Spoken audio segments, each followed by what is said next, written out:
आज मुझे हमीरपुर की इस पावन धरा पर, जिसे राजा हमीरदेव ने अपने शौर्य और पराक्रम के माध्यम से एक नई पहचान दी थी, जिसे देश की स्वाधीनता आंदोलन में पूज्य स्वामी ब्रह्मानंद जी ने एक पहचान दी थी, और जिस बुंदेलखंड के वीरों ने देश की आवश्यकता के लिए जब भी बलिदान देने की आवश्यकता पड़ी, ऐसी वीर भूमि हमीरपुर में मुझे आने का अवसर प्राप्त हुआ है। ऐसी पावन धरा को, जिसे मां यमुना और बेतवा के संगम पर बसने का सौभाग्य प्राप्त हुआ है, ऐसी पावन धरा को नमन करते हुए आप सभी का मैं अभिनंदन करता हूं। बहन और भाइयों, हमीरपुर में आए हैं तो आज 636 करोड़ रुपए की परियोजनाओं का उपहार भी हमीरपुर जनपद को प्राप्त हो रहा है। इसकी भी मैं आपको बधाई देता हूं। ये विकास की योजनाएं आज इसलिए मूर्त रूप ले पा रही हैं क्योंकि आपने अच्छे जनप्रतिनिधि भेजे हैं चुन करके, अच्छे विधायक गए हैं, अच्छी योजना को लेकर के आते हैं।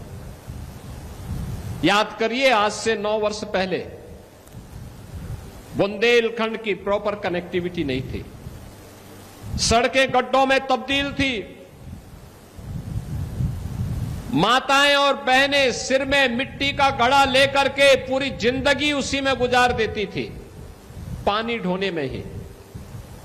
ऐसा नहीं कि पानी कम रहा हो, यमुना जी और बेतवा जी का संगम जहां हो, वो जिनिया, वह जनपद पानी के लिए तरसता था, नौजवान पहचान के लिए तरसता था।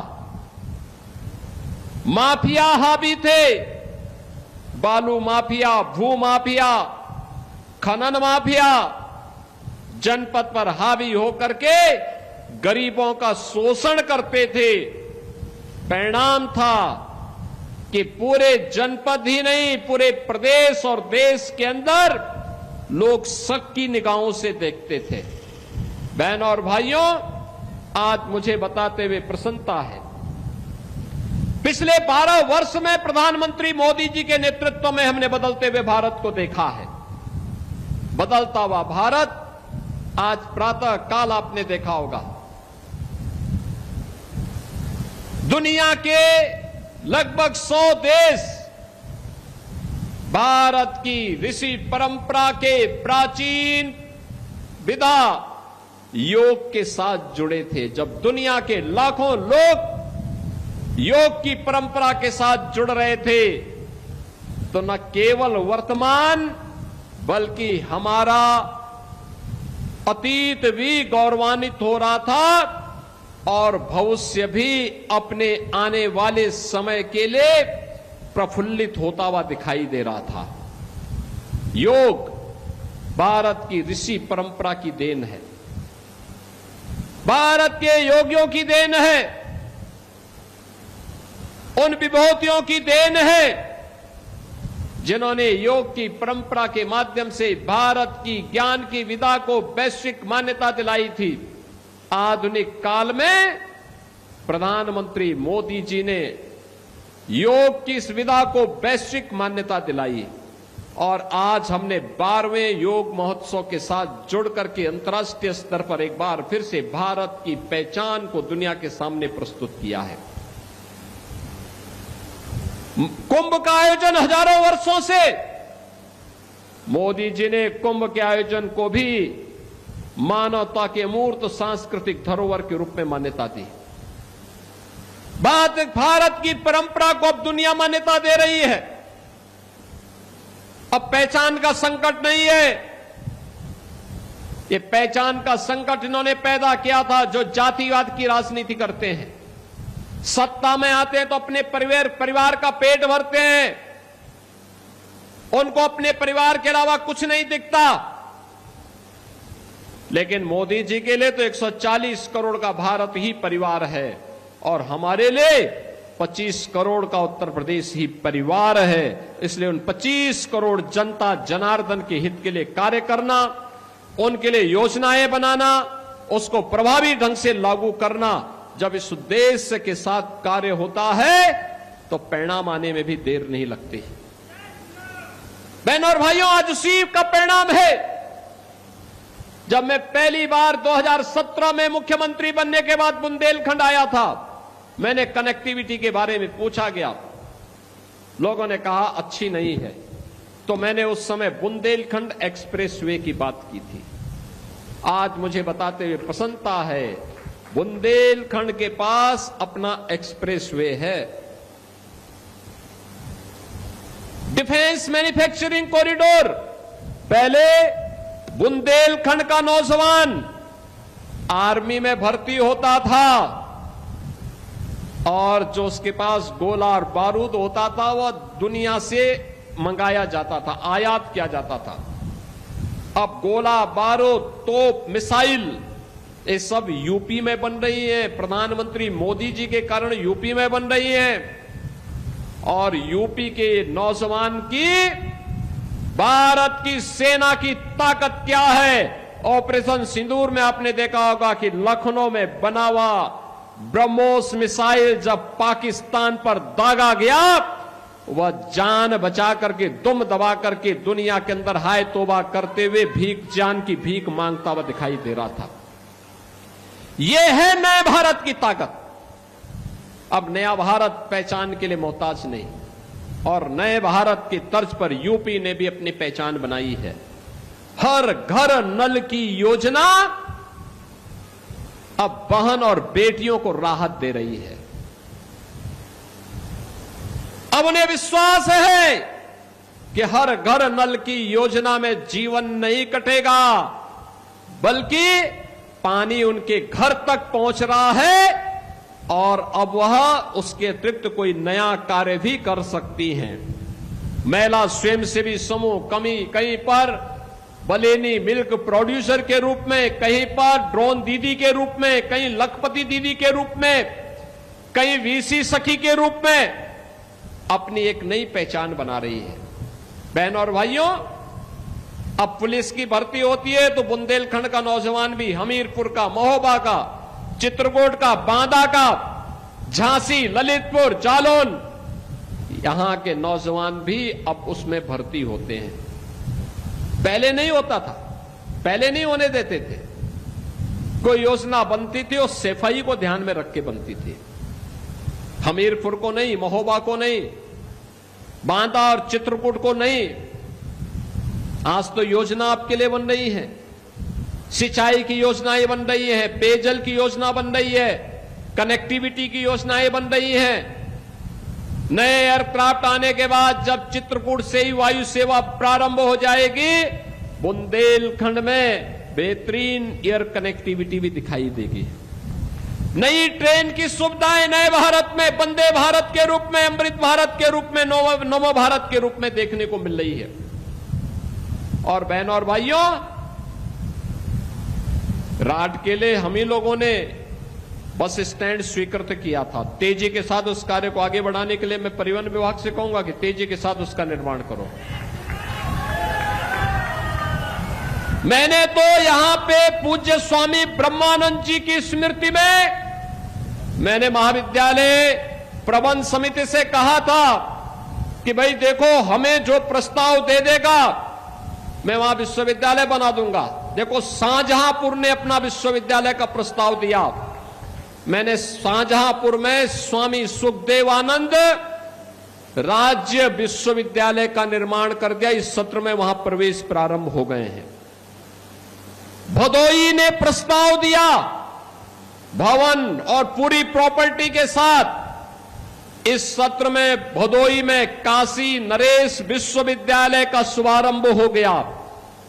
लेकिन गलती यहां पे हमारी नहीं है, अभी तक मेरे पास स्वामी ब्रह्मानंद महाविद्यालय प्रबंध समिति का प्रस्ताव नहीं आया है। विश्वविद्यालय बड़ा होना चाहिए, विराट सोच के साथ, जिसमें अन्य जनपदों के महाविद्यालय भी संबद्धता ले सके, हजारों नौजवानों को हम आधुनिक शिक्षा दे सके, तकनीकी शिक्षा दे सके और भविष्य के ध्यान में रखने के लिए, ध्यान में रखते हुए हम फ्यूचरिस्टिक टेक्नोलॉजी को ला करके यहां के नौजवानों के माध्यम से डिफेंस मैन्युफैक्चरिंग कॉरिडोर के लिए, यहां के नौजवानों के लिए उनकी स्किलिंग के बड़े सेंटर को आगे बढ़ा सके।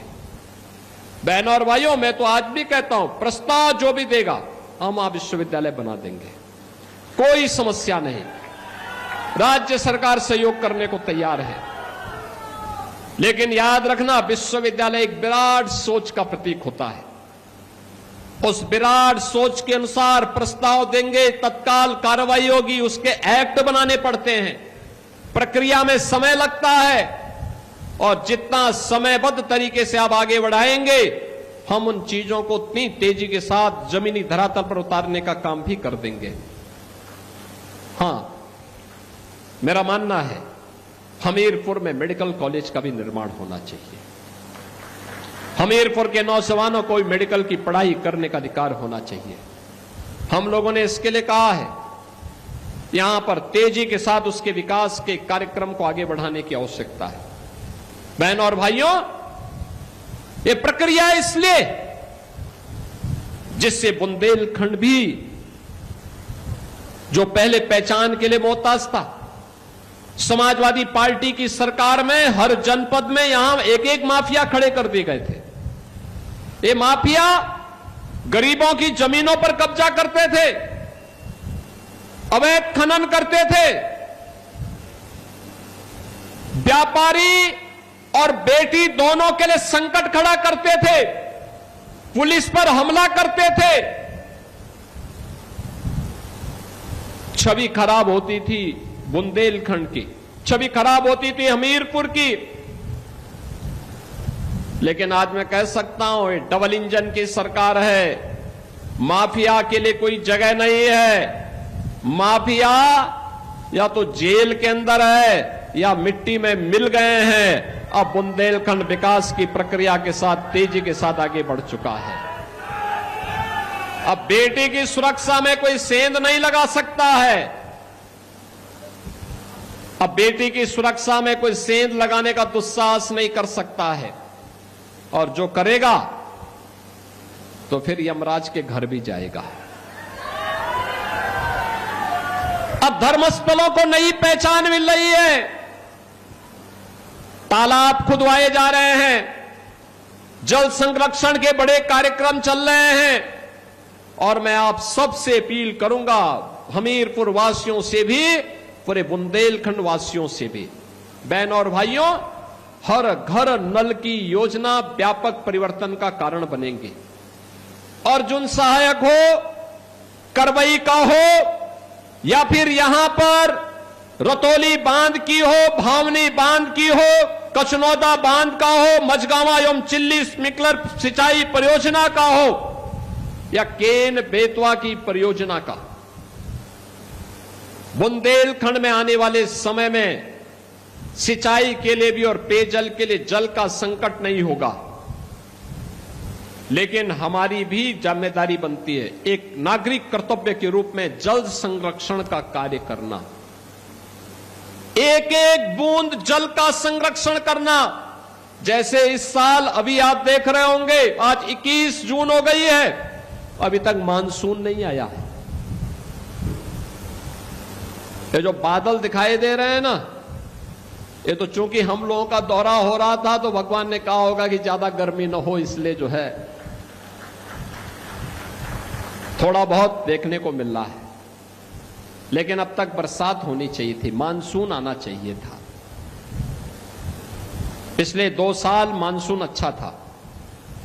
अगले 3 साल के लिए अल-नीनो के कारण असमय वर्षा, कम वर्षा, इसकी अभी से चेतावनी आ रही है। और मेरा आप सबसे अपील होगा, जल की एक एक बूंद को बचाना। हर घर नल योजना का मतलब नहीं कि टोटी खुली है तो खुली ही रह जाए। हमारा दायित्व हम उसको बंद करें, चोरी न करने दें, पेयजल का संकट न हो। जितने जल की आवश्यकता हो उतना ही हम उसमें लें। अनावश्यक रूप से खर्च नहीं करना चाहिए। यह हमारी आवश्यकता है। और जो जल बचे उसका बेहतरीन उपयोग हो। सिंचाई के लिए आधुनिक वैज्ञानिक तरीकों का उपयोग किया जाना चाहिए। आप करेंगे, वर्तमान भी और भविष्य भी अच्छा होगा, सुंदर होगा। और यह हम सबके लिए आवश्यक है। अधिक से अधिक वृक्षारोपण का करना। जिन क्षेत्रों में माइनिंग हुई है उन्हें फिर से वृक्षारोपण के साथ जोड़ करके बेहतरीन भविष्य की ओर अग्रसर करना। अधिक से अधिक वृक्षारोपण के कार्यक्रम के साथ जुड़ना। एक जन अभियान बनना चाहिए। यह जन अभियान बुंदेलखंड को एक नई पहचान दिला देगा।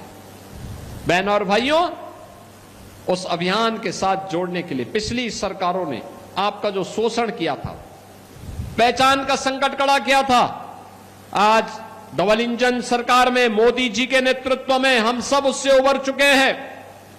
अब बुंदेलखंड देश की आवश्यकताओं की पूर्ति कर रहा है। याद करिए, भारत के सबसे बड़े औद्योगिक सिटी के रूप में बीडा का निर्माण भी हम इसी बुंदेलखंड में कर रहे हैं। बुंदेलखंड के झांसी के पास यहां पर अभी से प्रस्ताव आने प्रारंभ हो गए हैं।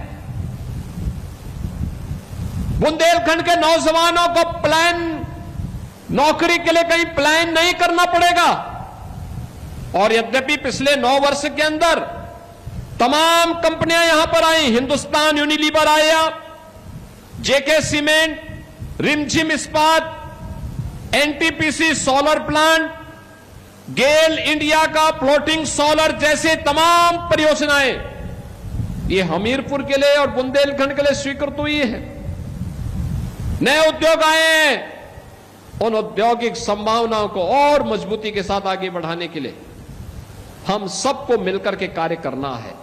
और आज इसीलिए मैं आप सबके पास आया हूं आपसे कहने के लिए, हम सब मिलकर के इस अभियान का हिस्सा बने। स्वच्छता को ध्यान में रखें। हर घर नल योजना से एक एक बूंद जल को बचाना भी है। बरसात के एक एक बूंद जल को बचाना भी है। खेती बाड़ी के लिए हमारे पास भले ही जल हो, लेकिन हम आधुनिक वैज्ञानिक तरीके से कम सिंचाई में बेहतरीन उत्पादन के वैज्ञानिक गुण को अपने खेती में अपनाने का काम करेंगे तो अच्छी खेती होगी। कम उत्पादन, कम लागत में अच्छा उत्पादन करने का कार्य हम उसके माध्यम से करेंगे। और जब भी हम करेंगे उसका परिणाम आएगा। बहनों और भाइयों, आज मुझे बताते हुए प्रसन्नता है कि अब हमारा उत्तर प्रदेश पहचान के लिए मोहताज नहीं। अब मोहताज वे हैं जिन्होंने उत्तर प्रदेश को बीमारू बनाया था, जिन्होंने उत्तर प्रदेश के सामने पहचान का संकट खड़ा किया था। आज पहचान का संकट उन सब के सामने खड़ा हो गया है। अब जनता उनको दुत्कारती है, भगाती है। अब जनता उनको कोई मोल नहीं देना चाहती है। और इसीलिए मैं आप सबसे कहने के लिए आया हूं, आपने एक वोट दिया हमीरपुर और राठ कमल के चुनाव चिन्ह पर, आपने भारतीय जनता पार्टी को विजयी बनाया। बदले में विकास मिल रहा है, सुरक्षा मिल रही है, एक्सप्रेसवे मिल रहे हैं, हर घर नल की योजना मिल रही है, लखपति दीदी, ड्रोन दीदी और मिल्क प्रोड्यूसर के रूप में नए नए अभिनव प्रयास हो रहे हैं, नवाचार हो रहे हैं। हिंदुस्तान यूनिलीवर आ रहा है, जेके सीमेंट आ रहा है, और अब तो यहां पे गेल इंडिया का यहां पे फ्लोटिंग सोलर का प्लांट लग रहा है। नए नए विकास की योजनाएं आ रही हैं। इन सभी विकास की योजनाओं को जोड़ने की आवश्यकता है। इस पहचान के साथ अपने को जोड़ने की आवश्यकता है। वैसे ही जैसे आपके एक वोट ने तकदीर बदल दी उत्तर प्रदेश की। कुंभ कैसे होता है? कुंभ का भव्य आयोजन, करोड़ों लोग देश और दुनिया का आया। अयोध्या में राम मंदिर का निर्माण हो गया, जिस राम मंदिर के लिए कांग्रेस कहती थी कि राम हुए ही नहीं, कृष्ण हुए ही नहीं, जो समाजवादी पार्टी जय श्री राम बोलने पर लाठी और गोली चलाती थी, श्री कृष्ण जन्मोत्सव के आयोजन पर रोक लगाती थी, कावड़ यात्रियों पर रोक, कावड़ यात्रा पर रोक लगाती थी, लेकिन मुहर्रम और ईद के आयोजनों को सरेआम सड़कों पर उदंडता करने के लिए प्रोत्साहित करती थी। आज आप देख रहे होंगे अयोध्या में भगवान राम का भव्य मंदिर का निर्माण हो गया है, लाखों श्रद्धालु प्रतिदिन आ रहे हैं। काशी में काशी विश्वनाथ धाम का भव्य परिसर बन गया है, मां विंध्यवासिनी का धाम आप देखिए। और हर विधायक जिस भी आस्था के केंद्र को प्रस्ताव देता है, उसका पर्यटन में सुंदरीकरण की योजना हमारी सरकार बना करके उसको लागू करती है। अब पैसा आस्था के केंद्रों को जा रहा है, अब जनता जनार्दन के द्वारा दिया गया पैसा कब्रिस्तान की बाउंड्री वाल पे खर्च नहीं होता है। यही अंतर है। पहले आपका पैसा कहां दुरुपयोग होता था और आज आपके द्वारा दिया गया पैसा कैसे आस्था को सम्मान देता है, विकास और इंफ्रास्ट्रक्चर की बड़ी बड़ी योजनाओं को लेके आता है, आज इसका उदाहरण बना है। और इसलिए बहनों और भाइयों, ये संभव हो पाया है मोदी जी का नेतृत्व और मार्गदर्शन और आपका निर्णय। एक वोट आपने दिया, तकदीर बदल दी बुंदेलखंड की। और यह याद रखना, जिन लोगों ने पहचान का संकट खड़ा किया था, जो इन माफियाओं के सरपरस्त थे, इन लोगों को दोबारा पटकने नहीं देना है, दोबारा आने नहीं देना है। इन लोगों के सामने अब स्वयं की इनकी पहचान के लिए मोहताज करवाना है। इसके लिए मैं आप सबसे कहूंगा, हमें जाति के नाम पर, क्षेत्र के नाम पर, भाषा के नाम पर विभाजन नहीं होना है। विकास के लिए, विरासत के लिए, आस्था और अर्थव्यवस्था के लिए एक स्वस्थ प्रतिस्पर्धा को आगे बढ़ाना है। और स्वस्थ प्रतिस्पर्धा के लिए शिक्षा के क्षेत्र में भी, स्वास्थ्य के क्षेत्र में भी, सिंचाई और रोजगार के क्षेत्र में भी हम नई नई योजनाओं को लेकर के आपके बीच आ रहे हैं। और इन योजनाओं का लाभ एक लंबे समय तक आने वाली पीढ़ी को प्राप्त हो, इस विश्वास के साथ मैं बुंदेलखंड के इन दौरों के दौरान मुझे आज हमीरपुर में भी आने का अवसर प्राप्त हुआ है। आज के इस अवसर पर एक बार फिर से मैं यहां के अपने दोनों विधायकों को, श्रीमती मनीषा अनुरागी जी को, श्री मनोज प्रजापति जी को, यहां के अपने सभी पदाधिकारियों को, सभी अन्य जनप्रतिनिधियों को हृदय से विकास की योजनाओं में रुचि लेने और आप सबको इन्हें आशीर्वाद प्रदान करने के लिए हृदय से धन्यवाद देते हुए अपनी बधाई देता हूं। 636 करोड़ रुपए की परियोजनाओं के लिए आपके हमीरपुर का अभिनंदन करता हूं, हमीरपुर जनपद वासियों का अभिनंदन करता हूं। अपनी वाणी को देता हूं विराम। जय जय श्री राम, जय जय श्री राम।